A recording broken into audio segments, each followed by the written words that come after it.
Welcome to the Find Your Leadership Confidence podcast with Vicki Nedling. You are about to discover impactful lessons that help you grow as an individual, grow your confidence, and find the positive and good within you, so you powerfully and authentically become the best version of yourself. Be sure you visit our website at www.findyourleadershipconfidence.com. While you're there, subscribe to us via your favorite network. Now tune in, get ready, and enjoy the journey of emerging as a leader of exception in the 21st century. Hello, everybody, and welcome to the Find Your Leadership Confidence podcast. I'm your host, Vicki Nedling, and I am coming to you from Roswell, Georgia.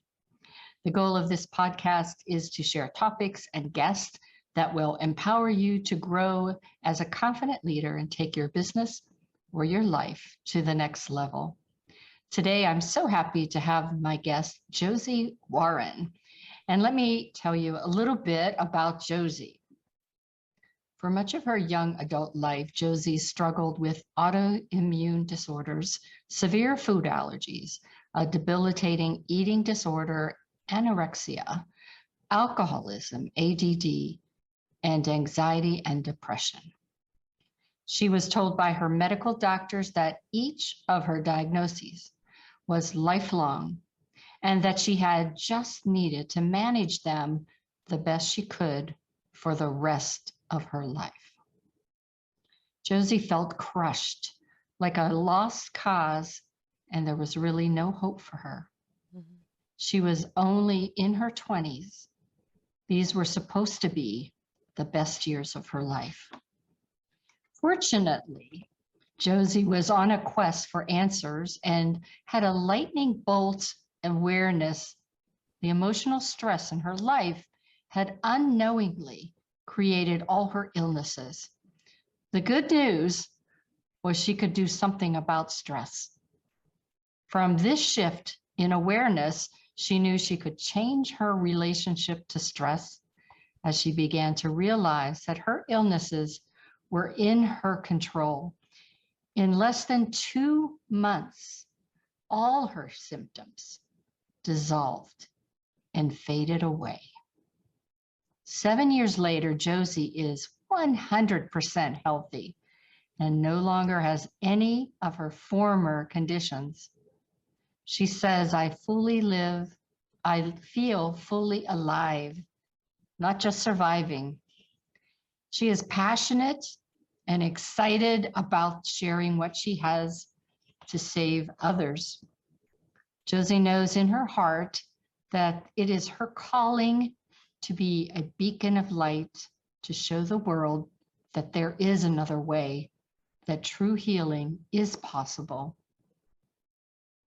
I chose for our title of our episode to be Breaking Up with Mom, Confessions of an Adult Daughter. Please join me in welcoming my guest, Josie Warren. Hi, Vicki. Thank you so much for having me. I'm excited to be here. Yeah, this is going to be great. I think everybody that's out there knows someone or is someone that can relate to this and to your story in some aspect of it, you know. And I think that today it is a lot more younger people are realizing that there has to be a better way, that they don't want to live their lives like this. Yes. And so I am anxious to ask you some questions to be able to maybe shed some light, intrigue people enough to maybe want to talk a little bit more with you. I always ask an easy first question, and that is, please tell everybody where you call home. Where do you live? I live here in Denver, Colorado, and I am proud to say that I am a Colorado native, which those for people from Colorado know that that is a point of pride.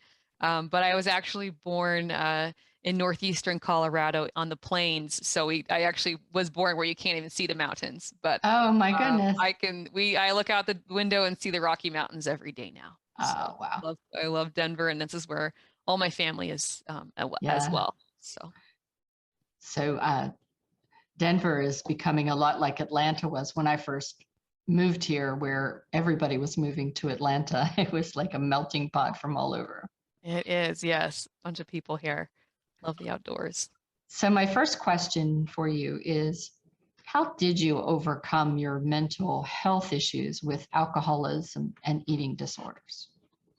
Those are two tough things to overcome. That's a really great question, Vicki. And I know for the listeners out there, we're told, I know I was told that alcoholism and an eating disorder were going to be lifelong conditions, and people consider these diseases. Both eating disorders and alcoholism ran in my family, so it was in my genes. Wow. My dad suffered from addiction, an eating disorder. My mom had an eating disorder. My grandma did. So it's just something that I was familiar with growing up. And the problem was I didn't know where it came from. I thought it was genetic. So I thought there was nothing I could do about it. And the key for me was to realize that what was actually going on, it was all just a sign that my body was dysregulated. My brain chemistry was off because I got stuck in a nervous system called the sympathetic nervous system in a state of fight or flight due to a lifetime of suppressed emotional stress. And as long as I was living in that nervous system, I was going to continue to have my eating disorder. I was going to continue to have my alcoholism, and I was going to continue to struggle with these, relapsing, going on and off the wagon, you name it, for the rest of my life. And I actually kind of stumbled into this when I went to get help for my chronic health conditions like my autoimmune disorders. I learned how to move my body from the sympathetic to the parasympathetic nervous system by learning how to handle my life and stress in a new way. In the parasympathetic, my body healed and self-repaired. Everything went back into homeostasis. My chronic conditions resolved. But this wonderful cherry on top for me was that my brain chemistry went back to normal, and I no longer had those addictive cravings for alcohol, and I didn't have that need, that terrible body image and that need to harm and starve myself like I used to. My body was working properly. I developed a healthy relationship with food. I no longer had cravings to overdrink, and I now no longer have an eating disorder. I can have I can have a glass of wine from time to time. I have no alcohol problems. And it's just because my body was able to enter into the parasympathetic nervous system, and the disease nature of those conditions resolved, as did all my autoimmune disorders, by working on stress. So I guess a question comes to mind is, in times of extreme stress, how do you combat, how were you able to compensate for that?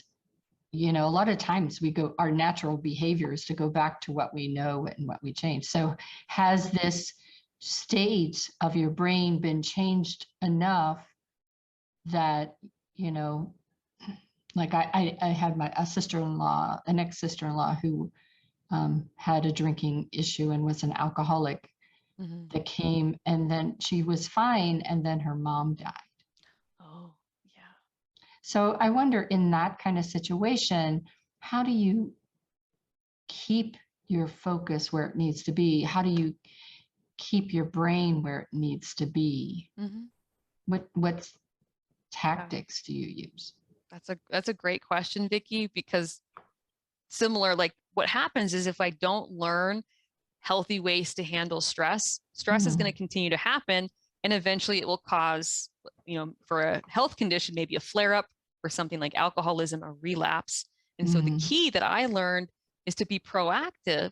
I had to learn how to handle stress well from the get-go, knowing that stress is just a part of life. Yeah. And so what I learned was how to build and grow my natural resilience, which is the ability to be adaptive in stress and to bounce back quickly in times of stress. And the fact that I had a drinking problem or had my eating disorders and my autoimmune was just a sign that I did not have strong resilience within me. And thus stressors would always knock me down. And so I went through it. There's a couple awarenesses that I had to have about stress in life that I'm happy to share. But it was through that process that I was able to see stress and myself from a new perspective and actively work on myself to be able to handle stress differently. And yeah, 3 different things that I'm happy to go into a little bit more depth into, which really changed my perspective of life and stress and gave me the tools to be able to grow my natural resilience so that I can be proactive and on top of the big, the large stressors and the smaller ones that are always going to be a part of life, so that I know that I'll never have another condition. I'll never go back into addiction. My body won't go back to that place because I'm solidly locked into the parasympathetic where I'm handling my stress well. So what are those 3 things? Yeah, well, it's good.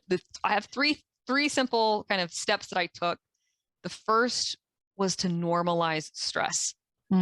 And that was a challenge for me because my background previously was as a licensed professional counselor.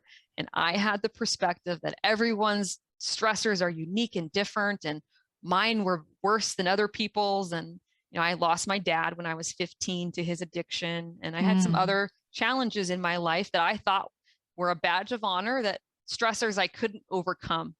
Some even therapists might have called them traumatic. And I didn't realize that because I thought my stressors in the past were so big and so unique to me, I was actually disabling me from ever overcoming them. So the first step is to normalize stress. And it was really helpful for me to start to realize that if I was in a room of 100 people and we polled all 100 people, no matter our background or where we were born, we're all going to have generally a lot of the same stressors. Relationship stressors, broken hearts, family challenges, worries of our health and our loved ones, losing jobs, graduating, children. I mean, you name it, we're going to have the same stressors. And our ancestors 100 years ago had basically the same stressors. And the people that will come ahead of us 100 years from now will have generally the same life stressors. And it just hit me. I said, I've been thinking about it all wrong. I thought that these were bad things that shouldn't happen to me. And I realized, this happens to everybody. This is life. So to reframe stress as just life, then I realized, okay, it took it from this big, overwhelming balloon into something smaller and digestible and something I could actually break down and do something about it. Yeah. So first is to normalize stress. Not to say that what we've been through isn't challenging, but we have to look at it from realistic glasses. The second step that I found was really important was to realize that stress comes from us. We are the source of our stress. Not even though we have things, events, and circumstances in our life, it's not making us stressed. Our stress grows from us. And the way I understand that is, think about something that some people might think is stressful, like flying on an airplane, for instance. Think of all the different kinds of responses people have to that same stimuli. Some people might take medication because they're so stressed and worried, or other people might not fly, and other people might be on that same airplane and be so relaxed and so, in their zone. And so we can learn from that it's not the airplane that's making people stressed. It's our own unique, right? It's our own unique individual reaction to the things in our life. And that comes from us. And the good news is that if it's coming from me, thank goodness, because there's something, then I can do it. I can change my response to life. I can't change life and my circumstances, but I can change my response. And in that awareness, it empowers us to have a different response. I didn't even know I could. And then the final step that I teach and that I learned is I had to grow and build my natural resilience. As humans, we're all naturally resilient. That's why we've made it this far. That's why we're the dominant species in the world. But unfortunately, where our ancestors had, or let's say the hunter-gatherers had to use resilience on a day-to-day basis for survival, where their food, where their water, fighting off predators. We just don't have to do that these days in the luxury of the modern world that we live in. Our resilience muscle, even though it's not really a muscle, has just gone really weak. So I have to activate my resilience because it allows me to be adaptive and bounce back from stress. And that is going to allow my body to go back into homeostasis and to heal and self-repair. And I do that by actually going into life. So instead of hiding like we do when we're scared and we develop these kinds of conditions like I did, we actually say, okay, life, let me go into these events and circumstances and these stressors, quote unquote, to grow and to learn. Let me embrace the challenges of life so that I can become stronger, so that I can find out what I'm made of. And I know that I have what it takes. And if I fall down, I know to pick myself back up, and I become more and more me through that kind of up and down, process. Yeah. And through that process, I build my natural resilience. The body picks up on this, gets out of fight or flight, realizes we're not under a constant threat anymore, heals and self-repairs in the parasympathetic nervous system. So that's Give what yourself high five at the end of doing those things too. Yeah. And it's really not hard. I want people to know, like, if I can do it, anyone can do it. Like I was the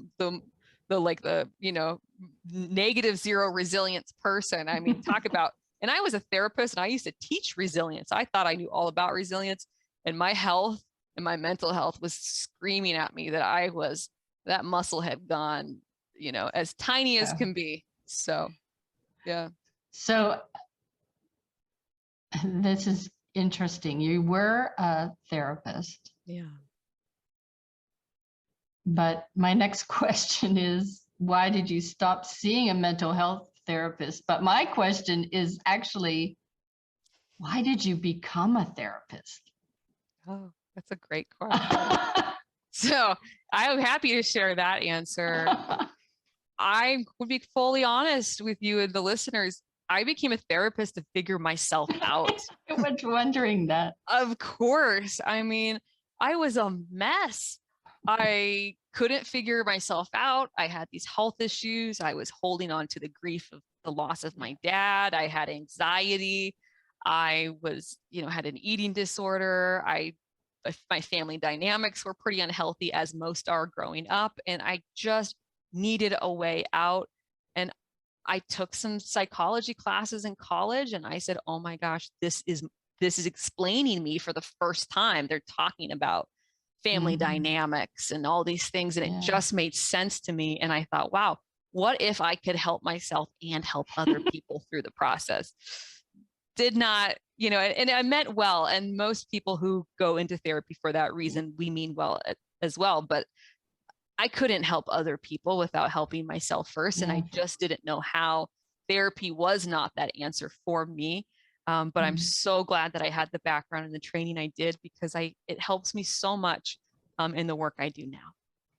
Yeah, it's really a foundational piece that can springboard to, new and innovative ways to deal with it that you're going to share. Yes.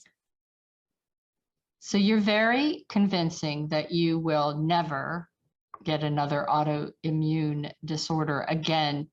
Why are you so certain of that, though? It's a great question. I am 100% ironclad, absolutely, positively sure I will never get another chronic health condition again, because I live in the parasympathetic nervous system. And I practice resilience. I practice going out into my life to grow and to learn every day. And it's not perfect. And I fall down and I make a lot of slip ups, but I am committed to growing and learning. And my body, again, is locked in that parasympathetic. And in the parasympathetic nervous system, chronic illness cannot exist. It doesn't live there. Mental health conditions don't exist. They can't live there. The body's working as it was designed to, and properly, everything working adaptively. So I know that there's no chance of me getting an autoimmune disorder. It literally cannot physically exist in the parasympathetic nervous system. And 7 years completely without an autoimmune disorder, without any of my conditions. I don't have flare-ups. I'm not in remission. So I know that I am on the path that I need to be, and I know the things I need to do to stay there. So as you're talking about that, there seems to be a connection between our emotions and our physical health. And, emotions drive our stresses as well. So what is that connection? That's a great question. Thank you for asking that. I love talking about the connection between emotions and our physical health, because that was the most frustrating thing for me when I was sick, is that I was seeing my therapist over here, and then I was seeing all my specialists and doctors over here, and no one was communicating, and no one was making any connection between the emotional stressors that I was having and the things that had happened in my life and my health breaking down. No one was talking about that. And it was this kind of watershed moment for me. I learned about a term called the allostatic load. What is that? The allostatic load is a measurement of the impact that stress has on our physical body, that our emotions, because stress is just emotions, suppressed emotions, has on our physical body. And so I could see that as these emotional stressors happened, things like parents fighting, dad going to rehab, moving, heartbreaks, going off to college, you could line that right up with, and it would match all of the progressive health conditions that I was getting, starting with things like allergies, then it's chronic strep throat, then anxiety, then arthritis, then Hashimoto's, then, and progressively worse conditions as my stress continued to build. And so I know definitively that what I found when I found this work, I came here to a place called a New Life Center here in Denver. It changed my life because they finally made that bridge between my emotions and my health breaking down. I knew that I was an emotional mess. I knew that I had so much inside of me that hadn't been cleared out. And I knew that it had to have some role in my health breaking down. It didn't take a rocket scientist to put 2 and 2 together, yet no doctor or specialist made that connection. And what I learned was just simply, people like me, we're not good stress people. We don't handle our emotions well, and it's okay. But I had unknowingly suppressed all my emotions from these hard stressors that had happened in my life. Like I had shared, like parents and losing loved ones, and losing my dad in college, and heartbreaks and new jobs. And I just pushed it down until eventually our bodies and my body ran out of any more room for suppressed emotional stress and experiences. And it's from the suppressed emotion piece that then my body broke and entered into that sympathetic nervous system, where it went into a state of disrepair, and then my symptoms happened. So in my experience and in my personal and what I teach, it all starts with emotions. It all starts with emotions. And if we're not looking at that piece from a getting better health perspective, there's no way that I could have ever resolved my health conditions. So many people have eating disorders, not the anorexia, but they're overweight, they're morbid obese, young and old. And it is all caused by stress. Young kids today have bullying and all kinds of things. Yes. How do you work with the parents to peel the onion to be able to discover what those stressors are and how they can change the path? That's a great question, Vicki.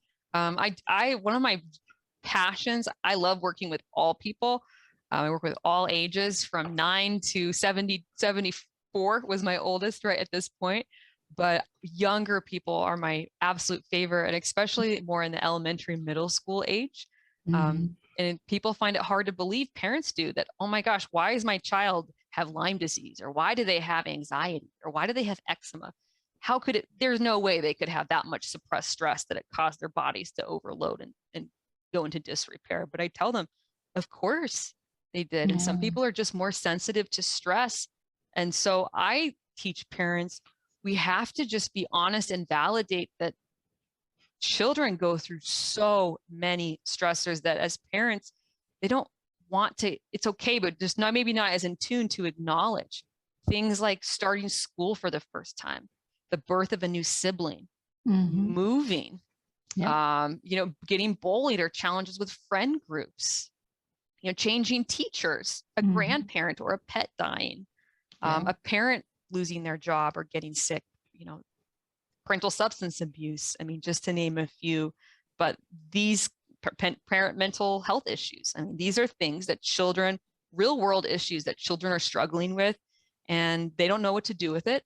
So people like myself that get chronic conditions, we suppress it, and they get the same kinds of conditions that older people do or middle-aged people do.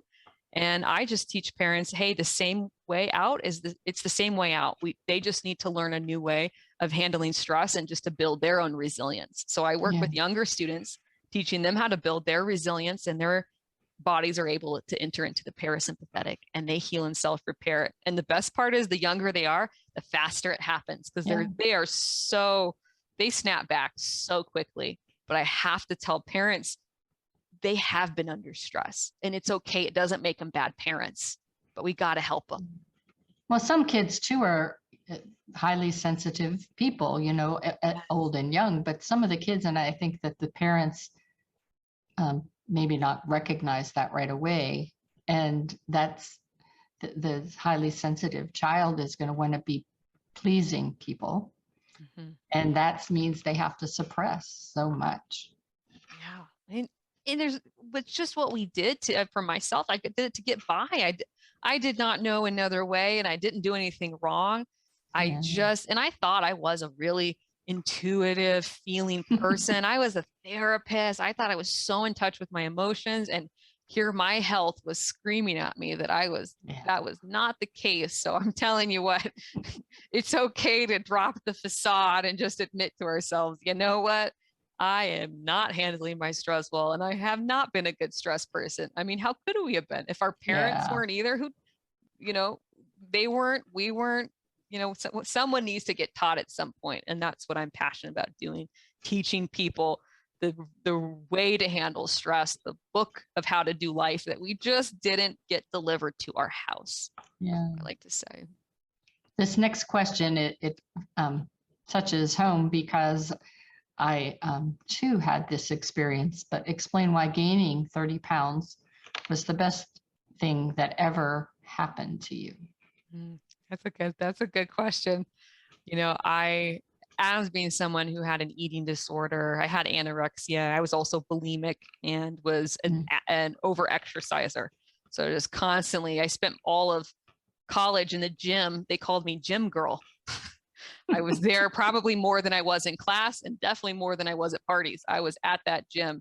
And so because I felt so empty on the inside and so unable to handle life and stress, I went to my weight and to working out as my coping mechanism for handling the stressors of a life that I just didn't feel well prepared to handle. And I really based so much worth and value of myself on that silly number on the scale. Yeah. And I remember I would have a panic attack if I gained, 3, 4, 5 pounds because I ate some cake or went to a birthday party, or, my weight was so up and down because it was just so unhealthy. And I would binge and purge and starve and do that whole process. Those who have had eating disorders know, that experience well. And I didn't think that I would be able to be in this lovable, that anyone would ever want to be with me, that anyone would ever talk with me. I thought I would lose all of my friends. I thought that my family would disown me if I didn't look that way, that super thin, super fit way that I looked. I thought that my whole life would fall apart because I thought everything was dependent on my image and on my weight.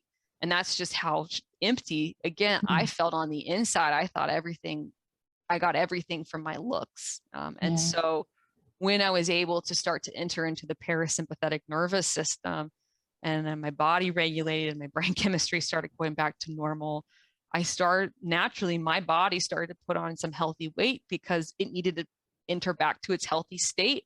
And I was very scared at first and very resistant, and tried to thwart the process by eating just carrots for a week and still doing bone broth fast and the whole shebang. And then I just realized, what am I doing? Is that if I can't love myself the way that I was born to be, how do I ever expect the world to love me? Yeah. If I can't. And so I just said, you know what? I'm going to try it. I'm going to throw this up into the air and hope that it sticks. I'm going to let myself and give myself permission and my body permission to be whatever weight that it wants to be at. And I'm going to let it be that. And I'm going to experience what that feels like. And so I let go of the control that I was holding on to. And I just said, I'm going to trust the process of my body, and I'm going to eat healthy and just eat normal. I wasn't on any diets anymore. I eat normal foods. I didn't have food allergies. So I just, I let myself have a beer from time to time, or a sandwich, and have pizza and still eat healthy, but like things I never allowed myself to do. Oh, wow. And because I was just so restrictive. And I gained 30 pounds in probably 6 months. And I bought all new clothes, and it was this beautiful thing. I realized I had breasts for the first time, and I started TMI, but I had some shape to me, and I started to fill out, and I couldn't believe it, but it was like, I didn't blow up. I thought I was just going to get massively huge and I would never come back. And I just filled out to be more of a healthy woman. And I thought people would disown me, and they actually said, wow, you look so bright. You look so radiant. You look so healthy. I didn't realize how sickly I looked before. And I started to realize that I loved myself for who I was, and that being my healthy way actually made me feel really good and feel really proud. And no, I don't like wear string bikinis anymore, and I'm not rocking crop tops or anything of that nature. And, I'm very conservative, I've realized, in my clothing and my taste, but I feel so good to be at a weight that I know is supporting my body, and it hasn't really changed. I don't have to diet. I don't have to watch my food. I just eat healthy, and it stays in that range based on the parasympathetic nervous system. And it's literally been the most freeing thing ever. I did not want to be that anorexic mom or grandma, down the road, always watching their food, eating on salads, worried that my husband would leave me if I gained 10 pounds, because that's where I was at. I was just that place. So by far the best thing that ever happened to me was this, what I thought would be the scariest thing, which was gaining 30 pounds. Yeah. Can fight off disease and germs so much better if you have a healthy weight. It gives my body the fuel, and I can do things like I looked fit, but man, I would poop out on a hike or on a run or doing activities. I didn't have the capacity, and now I can do all kinds of activities and don't tire because I am strong emotionally and physically now because of my weight. Awesome. Well, it's time for rapid fire. Great. So for a reminder for those that are listening, rapid fire is where I'll give her 5 phrases or a word, and she has a minute or two to just tell whatever comes to the top of her mind. It's, nothing's wrong. And the first is an easy one, I think. In her bio, she talks about how she likes to visit historic towns. So I want to know what your favorite town to explore in Denver is. Oh, that's a great question, Vicki. I would say I'm going to just go a little south of Denver. I love Denver, but we're going to travel south about an hour and 45 minutes, 2 hours south. And there's a town called Salida in Colorado, which I find just lovely. It's old and historic. They have a beautiful river that goes right by the town, and you can, people are rafting, jumping in the water. There's amazing antique stores and vintage shops and great restaurants, and it's just a place that I love to go visit quite often. So Salida, Colorado. So everybody put that on your to-do list. Yes. So this is something that I have seen, I have thought about doing, but I haven't done yet. But why is paddle boarding a must-have for you? Yeah, I like many fell into the paddle boarding kind of wave post-COVID, and I find it so much fun because I have an inflatable paddle board. It fits in a backpack. I can take it with me on road trips. Yeah, I've taken it like Montana. I've taken it to Utah. I've taken it all over Colorado, and I can blow that thing up, and I can be in the peacefulness and the stillness of the water, and I do some bird watching on my paddleboard and look for the fish and turtles, and I just love being with nature on my paddleboard. How cool. So what does resilience mean to you today? Mm. I mean, to me, it means my life. It means my health. It is truly the secret tool to do life Mm, and to make sure that I stay completely autoimmune, chronic illness, eating disorder, alcoholism free. Is everything is my resilience. And if I have resilience, I can do life, and I have a mm. life that is healthy and fulfilling.